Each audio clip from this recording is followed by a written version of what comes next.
1959년 늦봄, 나는 인천의 작은 단층 집에서 태어났다. 어머니는 내가 태어나던 날 울음이 얼마나 컸는지 옆집 아줌마가 무슨 일 났냐고 뛰어왔다고 말하곤 했다. 그 말을 들을 때마다 나는 괜히 멋쩍게 웃었지만 마음 한편에서는 내가 어머니에게 남긴 작은 추억 하나를 받는 듯해 기분이 좋았다. 나는 특별한 재능도 두드러진 개성도 없는 아이였다. 대신 부모님은 내게 늘 한 가지를 강조했다. 성실하면 된다. 성실한 사람은 결국 어디서든 인정받는다. 그 말은 어린 마음에 큰 울림이 되었고 자연스레 내 삶을 움직이는 중심축이 되었다. 전문대를 졸업하고 23살이 되던 해, 나는 작은 자동차 정비 공장에 취업했다. 첫 출근 날, 새로 산 작업복은 아직 빳빳했고 손에 든 점퍼는 땀에 젖어 있었다. 정비고의 문을 열자마자 풍겨오는 기름 냄새와 뜨거운 엔진 열기, 쇠망치가 울리는 소리가 한꺼번에 밀려왔다.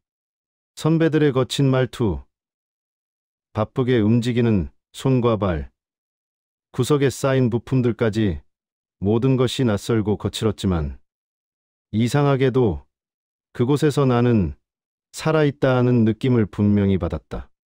초반 몇 달은 유난히 길었다. 하루 종일 서서 일하고 집으로 돌아오면 다리가 저려 잠들기 어려울 정도였다. 손톱 밑에는 늘 검은 기름때가 끼었고 장갑을 통해 전해지는 새의 날카로운 감촉이 손바닥에 오래 남았다.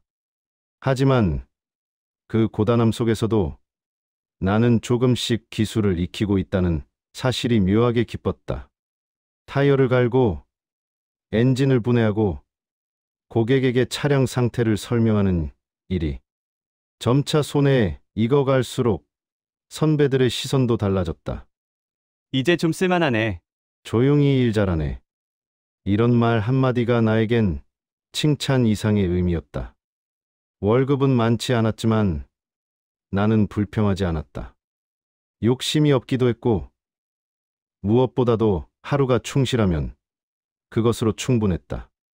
어느 날 저녁, 사장님이 내 어깨를 툭 치며 말했다. 넌 꾸준해서 좋아. 묵묵히 실수 없이 하는 게 제일 어려운 거야. 그 말은 마치 오래전 부모님이 했던 말과 이어지는 듯했다. 그날 이후 나는 확신했다. 번쩍이는 재능은 없어도 내 속도로 꾸준히 걸어가는 길이야말로 내 인생에 가장 잘 맞는 방식이라는 것을. 세월은 어느 순간부터 속도가 붙은 듯 흘러갔다. 형과 누나는 차례로 결혼해 가정을 꾸렸고 명절이면 조카들의 웃음소리가 집안을 활기차게 채웠다. 식탁 위에는 늘 음식이 넘쳐났고 부모님은 분주한 와중에도 흐뭇한 미소를 지으며 아이들을 챙겼다. 그런 모습을 바라보면 나도 괜히 마음이 따뜻해졌지만 동시에 알 수 없는 공허함이 살짝 가슴을 스쳤다. 그 감정은 크지 않았지만 오래 남았다. 나는 아직 혼자구나 하는 조용한 자각이었다. 나 역시 젊은 시절 연애를 하지 않은 것은 아니다. 29 무렵엔 진지하게 결혼을 생각했던 여자도 있었다. 퇴근 후 버스를 2번 갈아타며 데려다주던 밤이 아직도 기억난다. 하지만 어느 순간부터 우리는 이유 없이 어긋나기 시작했다. 다른 연애들도 비슷했다.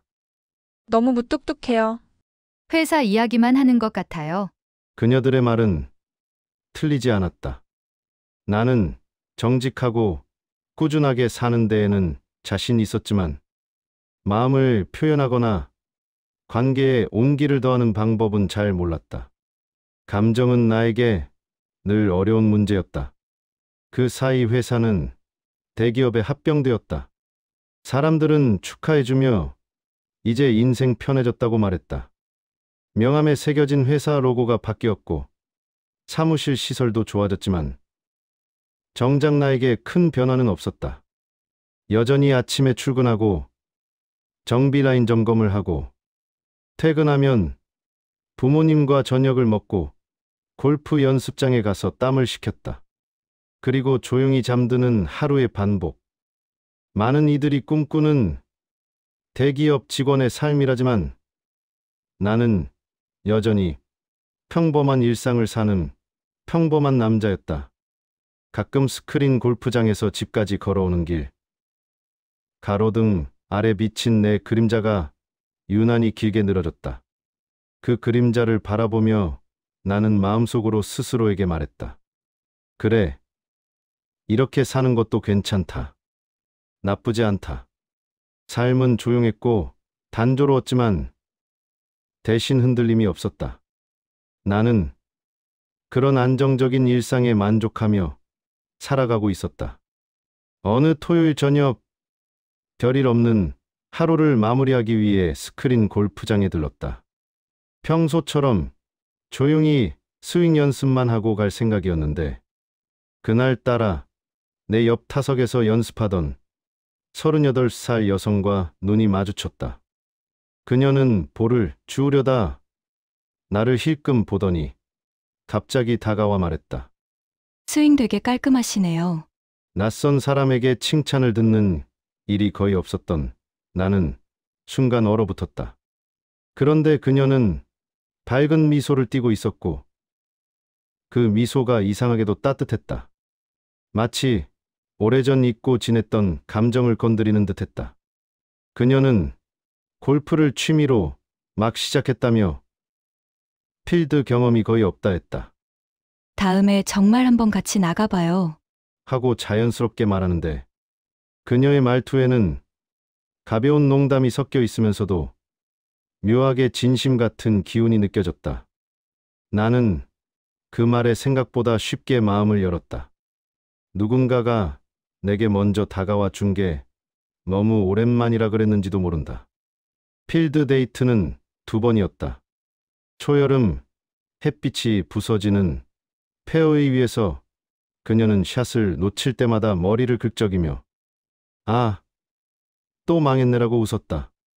그녀의 그 투박하면서도 솔직한 웃음이 어쩐지 사랑스럽게 느껴졌다. 코스 후반에 들어서면 그녀는 나에게 스윙 자세를 묻기도 했고 나는 괜히 더 자세히 알려주며 시간을 길게 끌었다. 라운딩이 끝나면 근처 카페에서 커피를 마시며 이런저런 이야기를 나눴다. 그녀는 일, 친구, 취미 등을 쉼없이 이야기했다. 나는 조용히 듣는 편이었지만 이상하게도 그녀 옆에 있으면 시간이 금방 흘러갔다. 그러던 어느 날 그녀가 말했다. 아울렛 구경 가요? 그냥 구경만. 그 말을 그대로 믿고 따라갔다. 처음엔 골프 장갑 하나 바꾸는 걸로 끝날 것 같았다. 하지만 시간이 지나며 그녀는 나를 자연스럽게 명품 매장들 앞에 세웠다. 나는 알면서도 모르는 척했다. 누구에게 이런저런 물건을 사주는 게 나쁜 건 아니라고 스스로를 설득했다. 하지만 어느 순간 나는 냉정하게 깨달아야 했다. 그녀의 눈빛은 내 마음보다 내가 꺼내는 카드에 더 반응하고 있었다. 알면서도 빠져나오기 힘들었다. 그녀의 온기, 내게 건네던 가벼운 칭찬과 웃음, 오랜만에 누군가와 시간을 보내는 즐거움. 그것들이 나를 붙잡고 놓아주지 않았다. 나는 이미 그녀에게 깊이 빠져 있었다. 전세 보증금으로 모아두었던 3억은 어느새 조용히 줄어들고 있었다. 처음에는 골프 장갑, 식사, 소소한 쇼핑 정도였기에 큰 지출이라 생각하지 않았다. 하지만 한 번 결제하는 일이 2번이 되고 2번이 3번이 되며 돈은 온기 빠진 물처럼 천천히 흘러나갔다. 어느 날 은행 앱을 열어 잔고를 확인했을 때 나는 몇 초 동안 숨을 들이마신 채 화면을 바라보고 있었다. 언제 이렇게 됐지? 숫자는 거짓말하지 않았다. 생각보다 훨씬 빨랐다. 그리고 이상할 만큼 조용하게 사라졌다. 나는 누구에게도 이 사실을 털어놓을 수 없었다. 스스로도 인정하기 창피했다. 내가 바보였던 걸까? 아니면 그냥 외로웠던 걸까?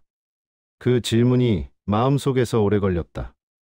그녀는 내가 계산할 때마다 환하게 웃었다. 그 웃음은 처음엔 내 심장을 두드렸지만 어느 순간부터 나는 그 웃음 뒤에 얇게 드리워지는 계산을 느꼈다. 하지만 그걸 깨달으면서도 나는 계속 그녀와 만나고 있었다. 누군가와 함께 있다는 느낌, 누군가가 내 이름을 부르고 내 옆을 걸어준다는 사실이 너무 오랜만이었기 때문이다. 하지만 더는 버틸 수 없는 순간이 왔다. 나는 작은 카페에서 뜨거운 커피를 앞에 놓고 조용히 말했다. 우리 그만하자. 내 목소리는 생각보다 떨리지 않았다. 그녀는 예상외로 담담하게 말했다. 그래요. 인연이 여기까지인가 봐요. 그 순간 마치 가슴속 깊은 곳에서 무언가가 툭 하고 떨어져 나가는 느낌이 들었다. 미련이 아예 없었던 건 아니다. 하지만 그녀의 표정에서 아쉬움보다는 단순한 수긍이 먼저 보였다는 사실이 더욱 씁쓸했다.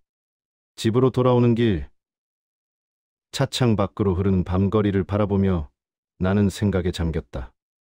내가 정말 원했던 건 뭐였을까? 사랑이었나? 누군가의 온기였나? 아니면 단지 외로움에서 도망치고 싶었던 걸까?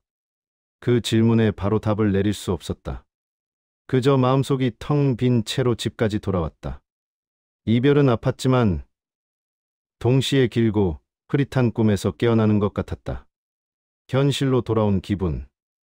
나는 다시 혼자가 되었다. 그리고 혼자라는 사실이 이전보다 더 깊고 무겁게 느껴졌다. 부모님과 함께 살던 집은 늘 조용했다. 늦은 저녁이면 아버지는 낡은 32인치 TV를 켜놓고 뉴스 채널에 맞춰놓은 채 꾸벅꾸벅 졸곤 했다. 화면에서 흘러나오는 말소리는 점점 낮아지고 아버지의 코 고는 소리가 그 자리를 대신했다. 어머니는 식탁에 앉아 작은 스탠드 조명 아래에서 바느질을 했다. 실을 꿰고 바늘을 움직이는 손놀림은 느렸지만 단단했다. 그런 사소한 일상들이 내겐 안정처럼 느껴졌다. 집안에 두 분의 숨소리가 있다는 사실만으로도 마음 한구석이 든든했다.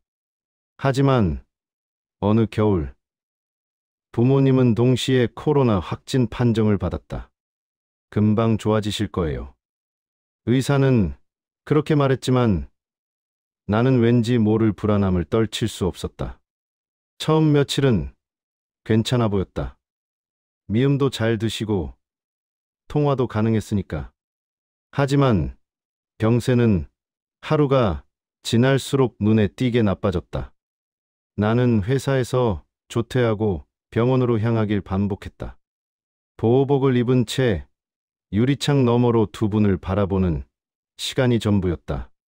손을 잡아드릴 수도 등을 두드려드릴 수도 없었다. 그 사실이 가장 괴로웠다. 어느 날 담당 의사가 나를 따로 불렀다. 그의 표정은 이미 답을 말하고 있었다. 준비를 하셔야 합니다. 그 말이 가슴 깊은 곳을 찌르며 박혔다. 지금도 그 목소리가 귓가에 생생하다. 그리고 정말로 몇 주 사이에 두 분 모두 세상을 떠났다. 집으로 돌아오는 길, 겨울바람이 매섭게 나를 밀어붙였지만 나는 아무 감각이 없었다. 문을 열자마자 정적이 쏟아졌다. 아버지의 TV 소리도 어머니의 바느질 소리도 없는 집은 낯설 만큼 넓고 차가웠다. 숨이 막혀 창문을 열었지만 아무리 찬 바람을 들여도 집 안의 정막은 조금도 흐트러지지 않았다. 책장 위에 놓인 부모님 사진 앞에 서서 조용히 말했다. 두 분 다 정말 수고 많으셨어요. 말이 끝나기도 전에 눈물이 흘렀다. 펑펑 우는 성격은 아니었지만 그날만큼은 참을 수 없었다. 부모님이 남겨주신 건 작은 아파트 한 채와 보험금뿐이었다. 하지만 그보다 더 큰 빈자리가 가슴 한가운데에 생겼다. 집은 그대로였지만 내가 바라보는 세상은 완전히 달라져 있었다. 6장 평온 속 위기 확장 약 880자. 은퇴하고 난 뒤의 시간은 유난히 느리게 흘렀다. 아침마다 주전자에서 물이 끓는 소리를 들으며 커피를 내리면 그 향만으로도 마음이 차분해졌다. 점심 무렵엔 돌싱 친구들에게 전화가 와서 급하게 골프장에 나가기도 했고, 날씨가 좋으면 근처 바다에 낚시를 나갔다. 주중에는 동네 뒷산을 천천히 오르며 땀을 흘렸고, 귀가하면 사우나에 들러 뜨거운 돌 위에 누워 하루의 피로를 식혔다. 그렇게 몸을 움직이는 일상이 나를 건강하게 붙잡아주는 것 같았다. 집은 부모님이 떠난 뒤 고요해졌지만 그 고요함이 이제는 나와 제법 잘 맞았다. TV를 켜놓지 않아도, 말소리가 들리지 않아도 불편하지 않았다. 오히려 조용한 집 안에서 혼자 커피를 마시거나 달력을 넘기는 사소한 순간들이 소중하게 느껴졌다. 이제야 나답게 사는구나. 그런 생각이 들 정도였다. 하지만 평온은 예고 없이 무너졌다. 어느 저녁 평소처럼 샤워를 마치고 욕실 밖으로 나오던 순간 오른발 끝이 뭔가에 닿지 않은 듯 얼얼해졌다. 처음엔 단순히 쥐가 난 거라 생각했다. 그래서 벽을 짚고 의자에 앉아 발을 주무르려 했다. 그런데 손이 따라오지 않았다. 마치 내 몸이 내 것이 아닌 듯 힘이 통하지 않았다. 순간적인 공포가 온몸을 파고들었다. 균형을 잡지 못하고 그대로 바닥으로 쓰러졌다. 머리가 타일 바닥에 부딪히며 둔탁한 소리가 났고 시야가 흔들렸다. 숨이 가빠지고 가슴이 조여오며 마치 몸 안의 공기가 한꺼번에 빠져나가는 것 같았다. 바닥을 기어 핸드폰을 향해 손을 뻗었지만 총가락은 힘없이 모두 엉켜버린 느낌이었다. 몇 번을 떨어뜨린 끝에 간신히 잡았지만 화면을 터치할 수 없었다.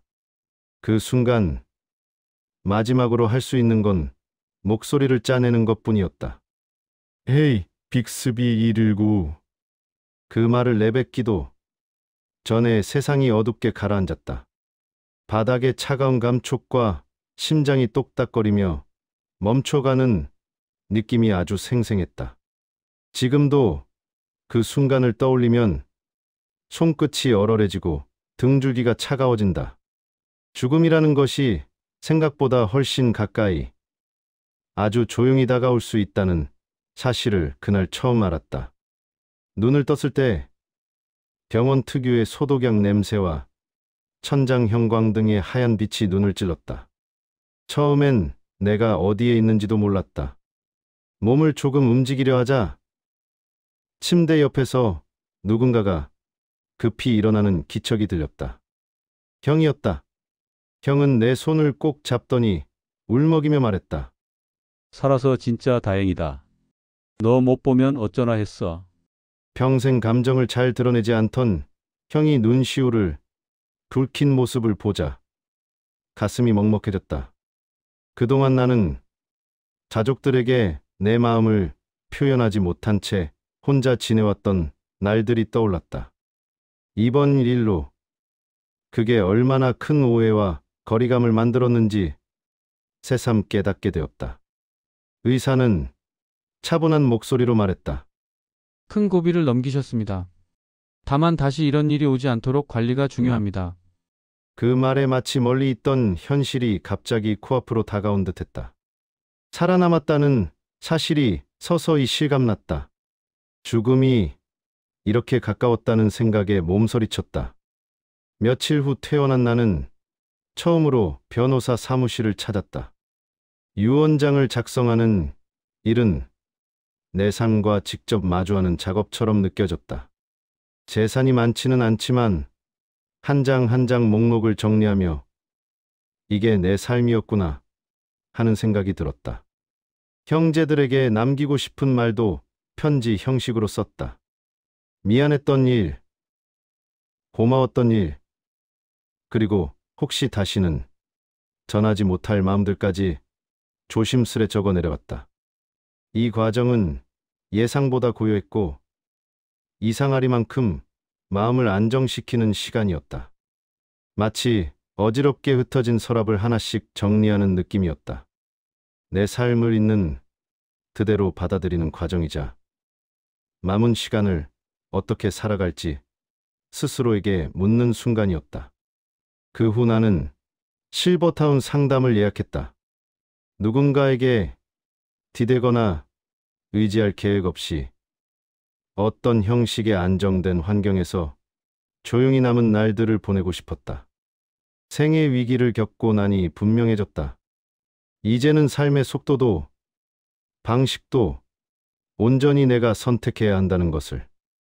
실버타운이 내게 완벽한 해답은 아니지만 새로운 페이지를 넘기는 시작이 될지도 모른다는 생각이 들었다. 어느 날 아침 산책 삼아 동네 공원 주변을 걷고 있었다. 출근길과 등굣길이 겹치는 시간이라 길가가 조금 분주했는데 그중 가장 눈에 띈 건 공원 입구에서 등교 봉사를 하는 어르신들이었다. 형광 조끼를 입고 아이들에게 길을 안내해주며 조심히 가 라고 손을 흔드는 모습이 참 따뜻해 보였다. 아이들은 안녕하세요 하고 밝게 인사하며 지나갔고 그 짧은 인사 속에 생기와 온기가 가득했다. 그 모습을 보는 순간 이유를 알 수 없는 울컥함이 가슴을 찌르고 지나갔다. 나도 저런 걸 해볼까? 별 대단한 일도 아닌데 이상하게 마음이 움직였다. 며칠을 고민하다가 결국 다음 주 봉사단체에 연락했다. 처음 참여한 등교지도 봉사는 어색했지만 아이들은 금세 내 어색함을 녹여주었다. 초등학생 아이들은 작은 지우개나 스티커 하나에도 눈을 반짝이며 감사 인사를 했다. 고마워요, 할아버지. 녀석들의 그 한마디가 생각보다 강하게 가슴에 와 닿았다. 누군가의 하루를 조금이라도 밝게 만들어줄 수 있다는 사실이 내가 다시 살아있다는 증거처럼 느껴졌다. 문득 이런 생각이 들었다. 나는 평탄한 삶을 살았다. 큰 성공도 큰 실패도 없는 크지도 작지도 않은 인생. 가정을 만들지 못한 건 가끔 아쉬웠지만 지금은 담담히 받아들이게 되었다. 모든 사람에게 같은 모양의 행복이 필요한 건 아니니까. 이젠 남은 날들을 조용히 그러나 의미 있게 살고 싶다. 누군가에게 부담이 되지 않으면서도 스스로 마음이 따뜻해지는 선택을 하고 싶다. 아이들이 매일 건네는 안녕하세요 라는 인사 한마디가 내 하루를 다시 움직이게 한다. 그 작은 인사가 내 인생 마지막 페이지를 밝히는 문장처럼 느껴질 때가 있다. 나는 오늘도 그 길을 향해 천천히 걸어간다. 누군가의 아침을 조금 더 밝게 만들어줄 수 있다는 그 사실 하나만으로도 내 남은 생은 충분히 의미 있다.